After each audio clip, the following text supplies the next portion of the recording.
안녕하세요. 반갑습니다. 에피투자연구소의 이정렬 전략팀장입니다. 자, 금일은 1월 8일이고요. 현재 시각은 4시 27분을 지나가고 있습니다. 자, 두산 퓨어셀이고요. 코드번호 336260입니다. 자, 오늘 두산 퓨어셀이 힘은 좀 약했는데 나쁘지 않아요. 나쁘지 않습니다. 지금 좀 돌파하는 흐름들 보여주려고 하다가 살짝 조정을 살짝 맞았죠. 시장 자체적으로 지금 오늘 같은 경우에는 삼성전자, 현대차, 삼성전자 대형주들이 먼저 이렇게 올라가는 모습들을 좀 보여줬기 때문에 주도주는 따로 있었습니다. SK이노베이션도 7% 정도 올라갔고 LG화학 뭐 이렇게 주도주가 따로 있었어요. 그렇기 때문에 상대적으로 소외가 된 것뿐이지 찰실현이 나왔다든가 우리 뭐 올라가지 못한다든가 그런 흐름을 보여준 건 아닌 것 같아요. 오늘 하루. 자, 제가 하루하루 캔들을 보면서 대응을 좀 말씀을 드리고 하는 편인데 일단은 블록딜 우려가 이제는 없어요. 두산에서 가지고 있는 지분이 이제 없습니다. 제가 다양한 부분들을 좀 말씀을 드렸었는데 우리 그 블록딜 진행을 한 게 언제였죠? 10월 6일이었죠. 10월 6일. 10월 6일에 두산중공업한테 주기 위해서 블록딜을 20%를 진행을 했는데 10%밖에 매도를 안 됐습니다. 자, 두산 퓨어셀 오너가 잔여 지분 블록딜 3천억 규모. 자, 이전에는 4천억 규모였는데 이제 3천억 규모다라고 얘기를 하는 것들은 주가가 올라와서 그래요. 주가가 많이 올라왔었기 때문에 그렇습니다. 자, 이전에는 우리 18% 정도 할인을 해가지고 블록딜을 진행을 했죠. 10월 6일에. 근데 이틀 전에 이날에는 이날이 되겠죠. 이제 1월 6일. 1월 6일에는 9%를 할인을 적용한 51,528원으로 블록딜을 진행했어요. 매각 규모는 2,770억 원에. 자, 뭐 장전에 진행될 예정이다라고 하면서 이제 끝났죠. 블록딜 지분을 내놓은 후 10월에 20% 내놨는데 10%밖에 블록딜이 되지 않았고 두산중공업은 23% 일단 무상증여를 했고 여기에 대해서 주식담보대출이 잡혀 있었던 그런 것들을 해지를 하기 위해서 락업이 풀리자 곧바로 매각을 한 겁니다. 제가 이전에 뭐 두산중공업에 이미 무상증자를 했는데 또 블록딜을 진행할 필요가 있을까? 약간 그런 생각을 좀 말씀을 드리긴 했는데 뭐 진행을 해버렸어요. 뭐 하지 말라고 할 수는 없는 부분이니까. 자, 그래서 최근에 주가가 조금 이제 야금야금 이렇게 끌어올렸습니다. 블록딜 우려를 이제 리스크를 완전히 떨쳐내는 그런 모습들을 보여준 건 아니지만은 매물을 좀 소화하면서 그래도 억지로 이 상승 추세. 제가 당시에 추세적인 부분들 여기를 좀 돌파를 하면은 강세 흐름들을 좀 보여주지 않을까 그렇게 좀 말씀을 드렸는데 그 말씀 드리고 바로 이제 블록딜을 진행을 했어요. 근데 이런 추세적인 부분들이 살짝 연장이 됐다라고 이해를 하시면 될 것 같아요. 추세적인 부분들이 여기서 이제 꺾이고 떨어지는 움직임을 좀 보여주는 게 아니었고 십자 캔들이 좀 나왔지만은 이런 부분에서 추세적인 부분을 좀 이어가지 않을까 약간 그런 개인적인 생각을 좀 합니다. 배팅을 한번 한다고 하더라도 저 같은 경우에서 지금 구간에서도 한번 배팅을 이 고점 돌파를 한번 목표로 한번 제 돈을 한번 아마 투자를 한다라고 한다면 좀 미래를 보고 아마 투자를 좀 해볼 수도 있지 않을까 그런 생각이 좀 들어요. 자, 외국인이 일단 오늘 매수세에 좀 들어왔습니다. 매수세를 들어왔어요. 그리고 뭐 두산 퓨어셀이 소유주 수가 줄어들었다라고 이렇게 공시가 나왔는데 이거는 뭐 블록딜을 진행을 했으니까 그러려니 하겠습니다. 자, 유상증자도 마무리가 되고 블록딜 우려도 끝났고 이제 재무적인 부분만 남았죠. 자, 재무적인 부분들. 자, 우리가 지금 기다리고 있는 거는 적어도 1조. 매출액이 1조. 그리고 1조, 1.5조. 2조는 좀 살짝 좀 무리가 좀 있는 것 같고 2조는 살짝 무리가 있는 것 같고 적어도 1조까지는 좀 기다려야 된다. 그게 아마 2023년이 될지 그게 반영이 되는 게 2022년이 될지 2023년이 될지 좀 장기적으로 관점으로 보유하는 게 좋을 것 같다라는 말씀 드렸고요. 1월 20일에는 미국에서 바이든 정부가 이제 출범을 합니다. 정식으로. 잘 각종 정책들이 좀 나와주게 되겠죠. 두산 퓨어셀 있고 국내 시장을 중점으로 이제 공략을 하는 두산 퓨어셀 있고 두산 퓨어셀 아메리카가 있습니다. 이제 수소 쪽으로 또 이제 집중을 하고 있는 기업이기 때문에 미국에서 수소 쪽 해상 풍력 그리고 태양광 어느 쪽으로 정책을 좀 먼저 나와줄지. 근데 제 예상에는 아마 이런 부분에서 우리 그린 뉴딜 뭐 이런 것처럼 다 같이 파리 기후 협약 이런 거 협약에도 좀 가입을 하고 이런 소식들이 들려주면서 정치적인 부분들이 좀 다양하게 종합적으로 나와줄 것 같아요. 마치 우리 그린 뉴딜 그 발표를 했을 때처럼. 자, 대한민국 운이 정말 좋습니다. 정치적으로 잘했다 못했다 그런 걸 떠나서 수소 쪽으로 좀 집중을 하겠다고 발표를 했는데 미국이 이어가겠다라고 얘기를 한 거랑 똑같거든요. 그런 부분에서 운이 좀 좋았다. 그래서 국내 기업들이 좀 주도할 수 있는 가능성들이 높다라는 부분들을 얘기를 하는 것들이고요. 자, 물론 자국 내에 있는 기업들의 수혜를 받을 가능성이 높습니다. 우리나라도 그렇잖아요.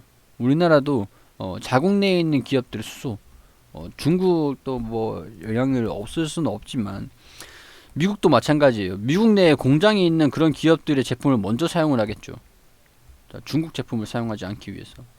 그런 부분은 좀 우리나라 경제 구조상 좀 걱정이 되는 부분들이 있지만 어찌됐건 시장 파이 자체가 좀 커진다라고 한다면 중국 경제만 좀 잘 치고 나간다고 한다면 태양광 같은 경우에는 폴리실리콘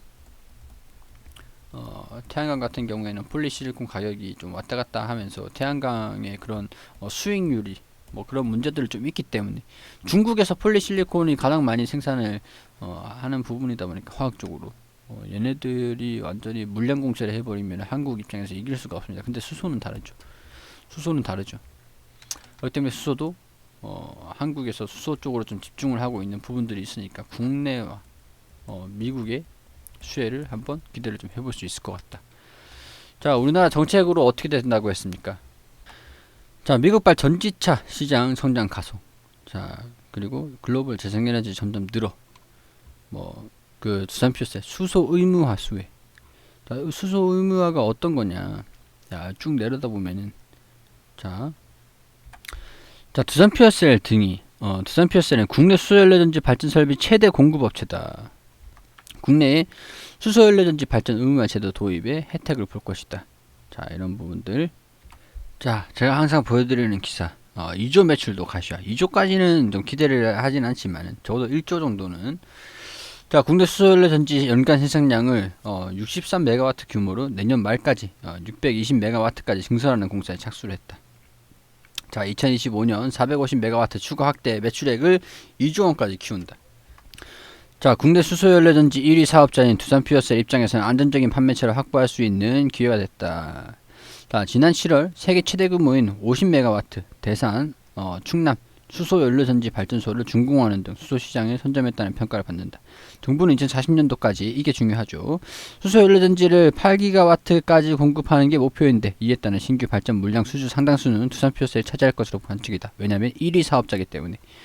자, 이런 부분들을 보면은 자, 뭐 이런 공장 가동률이 좀 올라가고 여기 국내 목표가 되면 자, 여기에 우리 63메가와트에서 260메가와트까지 증설할 공장을 착수했고 공사를 착수했고 2025년도까지는 450메가와트라고 했잖아요. 자, 여기에서 1메가와트당 기사가 나옵니다. 여기서 자, 정부는 2040년도까지 수소연료 전지 8기가와트 설치를 계획하고 있는데 현재 0.6기가와트만 설치된 상태이기 때문에 두산 퓨어셀의 국내 점유율 70% 이상이어서 이 목표에 따라서 70% 점유율이 유지가 된다라고 했을 때 매년 259메가와트를 설치할 것이라는 설명이다. 한 연구원은 1메가와트당 수주 금액이 약 100억 원이므로 자, 100억 원. 1메가와트당 100억 원. 자, 8기가와트까지 지금 0.6기가와트까지 그렇기 때문에 2조까지 더 수주가 가능할 것이다. 이건 뭐 연간 2조까지 가능하다라고 얘기를 하는데 뭐 2조까지는 기대를 하지 말자고요. 그래도 이 수소 용량 발전 용량이 8기가와트까지 점점 매년 성장하는 흐름들을 좀 이어가는 게 담보가 됐다라고 볼 수가 있겠죠. 자, 지금 실적이 2천억, 4천억, 6천억. 올해는 6천억을 전망하고 있는데 장기적으로 볼 필요가 있다는 거죠. 제가 이 40년도까지 이 종목을 브리핑을 할 줄은 모르겠습니다만 일단은 뭐 충분히 수익이 나면은 충분히 차익 실현을 할 수 있는 그런 구간이 오겠죠. 그렇기 때문에 제가 한 1조까지는 볼 필요가 있지 않나 그런 말씀을 좀 드린 겁니다. 뭐 나쁘진 않습니다. 이게 뭐 엄청나게 강세를 이어갈 것이다, 항상 상승을 할 것이다 그렇게 말씀을 드리기보다는 앞으로 이제 성장성을 꾸준하게 보이지 않을까, 그럼 주가에 그런 부분들이 반영이 되지 않을까, 자, 그런 부분들 참고를 하시고요.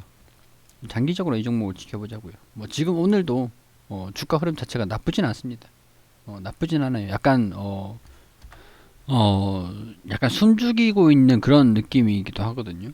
숨죽여서 약간 언제 돌파할지 좀 재고 있는 그런 느낌이라서, 한 적어도 1월 20일에 바이든 정부가 좀 출범을 한다라고 한다면 그때는 좀 이제 가치성 있는 움직임을 좀 보여주지 않을까 기대를 좀 하고 있는 상황입니다. 우리 시청자분들께서는 다 이제 손실 구간이신 분들이 없겠죠. 없겠죠. 그렇기 때문에 적어도 이 종목을 가지고 손실은 보지 말자라는 거죠. 갑자기 주가가 급락을 한다, 어느 순간 급락을 한다 그러면은 재무상이 올라오기 전에 어느 정도 절반 정도 비중을 축소하시던가 급락하는 모습을 보면서 좀 리스크적인 대응을 해가실 필요가 있겠죠. 아무래도 제가 이렇게 브리핑을 좀 좋게 드리다 보니까 비중 확대를 무리하게 하신 분들이 분명히 있으실 것 같아요. 좋은 종목이라고 이렇게 말씀을 드리니까 비중 확대를 분명히 막 엄청나게 하시는 분들이 계실 것 같거든요. 그런 분들은 같은 경우에는 갑자기 주가가 좀 조정을 받는다, 감당이 안 되겠다 싶으면, 특히 21선을 이탈한다라는 그런 모습들을 보여주면 비중 축소를 반드시 하셔야겠죠. 리스크 대응하실 필요가 있다는 걸 말씀을 드리는 겁니다. 자, 이런 부분들 좀 말씀을 드리도록 하고요. 좀 월요일에 움직임 살펴보면서 저는 또 이제 급등을 돌파를 하기를 기대를 해보면서 월요일에 다시 인사드리도록 하겠습니다. 자, 그리고 우리 AP투자연구소에서 소장님께서 매일매일 무료로 종목 추천해드리고 있습니다. 자, 검색창에서 AP투자연구소라고 검색을 하시면 상단 부분에 홈페이지 나옵니다. 들어오시면은 우리 작년까지는 2020년 무료 추천 종목 저희가 매일매일 이렇게 소장님께서 브리핑을 해드린 거, 리딩 해드린 내역들이 확인이 되시죠. 자, 이제는 2021년 무료 추천 종목 이 게시물로 들어오셔야 됩니다. 오늘도 실시간으로 진행이 되고 있습니다. 자, 2020년 무료 추천 종목으로 오셔가지고 12월 30일 폐장일이죠. 마지막 20년도의 폐장일이었는데, 자, 이 게시판에 들어와서 보겠습니다. 우리 장 전에는 뉴욕 증시가 어떻게 움직였는지 이렇게 브리핑을 우리 투자를 함으로써 오늘 시장을 알아야 되겠죠. 그렇기 때문에 뉴욕 증시부터 시작을 해서 그 브리핑을 좀 드리고, 9시가 되면은 한국 큐빅 현재가 4,100원 기준 매수, 1차 목표가 4,220원, 손절가 3,920원으로 대응하시라고 추천을 드리고, 9시 1분에 파라텍 현재가 13,300원 기준 매수, 1차 목표가 13,700원, 손절가 12,500원으로 대응하시라고 말씀드렸습니다. 자, 그리고 9시 2분에 앞타모 사이언스 현재가 27,600원 기준 매수가 알려드리고, 1차 목표가 28,400원, 손절가 26,200원으로 대응하시라고 세 종목 추천드렸습니다. 자, 그리고 한국큐브익이 9시 4분쯤에 이렇게 좀 상승하는 모습들을 좀 보여주면서 단기적으로 수익을 내고 빠져나왔습니다. 자, 그리고 가지고 있는 종목들은 파라텍, 앞타마 사이언스, 수익 종목은 한국큐빅, 이렇게 좀 단기적으로 초단타로 진행이 되는 겁니다. 자, 이렇게 자 안내 드리고 있으니까 이런 부분들 반드시 확인을 하시기 바라겠고요. 우리 쭉 내려와 보시면은 증시 상황 체크를 하고 지금 가지고 있는 종목들 라이브 이런 것도 알려드리고, 앞타머 사이언스 2차 목표가 달성을 했다 차트를 통해서 또 이렇게 말씀을 드렸죠. 뭐 파라텍 같은 경우에서는 보유하고 있는 파라텍 손절가 12,000원으로 낮춰서 보유를 하고 순간적으로 매도 물량이 조금 나온 것 같다 이렇게 안내를 좀 드렸습니다. 자, 뭐 결과적으로 보면은 당일 매수 당일 매도를 원칙으로 하기 때문에 이런 식으로 파라텍 같은 경우에는 손절가 그 매수가를 좀 낮추고 나서 여기 살짝 올라온 것으로 좀 소폭으로 수익으로 마감을 했습니다. 그리고 앞타머 사이언스 같은 경우에서도 수익 중에서 마감을 했고 목표가 달성을 했고, 자, 이런 식으로 무료 추천 종목들 이렇게 통계치 매일매일 무료 추천 드린 것들 이렇게 내역들 간단하게 좀 브리핑을 드렸고요. 자, 이렇게 그 초단타로 당일 매수 당일 매도를 원칙으로 하기 때문에 단기적으로 수익이 좀 고프신 분들한테는 도움이 좀 될 수가 있다는 말씀을 좀 드릴 수 있도록 하면서, 도움이 필요하시거나 종목들을 좀 받아보고 싶으시거나 하시면 홈페이지 오셔가지고 종목 추천 받으시고 하시면 도움이 되실 거라는 말씀 드리도록 하겠습니다. 자, 많은 이용 부탁드리고 이번 연도에도 많은 수익들 드릴 수 있도록 최선을 다하도록 하겠습니다.